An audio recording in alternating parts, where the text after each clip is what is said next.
Guys গেমের মধ্যে third party জিনিসটা এতই যে বিরক্তিকর দেখতে পাচ্ছ। সামনে একটা স্কোয়াড আমার টিমমেটের সাথে ফাইট করতেছে, আমার টিমমেট একটাকে ডাউন করে দেয়। তো পিকের মধ্যে স্কোয়াডটা কিন্তু আমাদের হাত থেকে অনেকবার মারা খায়, তবু ওরা বারবার জেদ করে আমাদেরকে মারার জন্য চলে আসে রিভাইভ পেয়ে পেয়ে। তো দেখো সামনে আরো একবার রিভাইভ পেয়ে চলে আসে, দেখো তিনজনকে একা কিভাবে মারি। তো এখানে আমার টিমমেট গুলোর কথা নাই বলি, ওরা এত বেশি মরছে যে ওরা রিভাইভের লিমিট শুধু শেষ করে ফেলছে।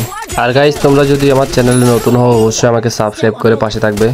ওরা বারবার আসতেছে আর বারবার মারা খাচ্ছে।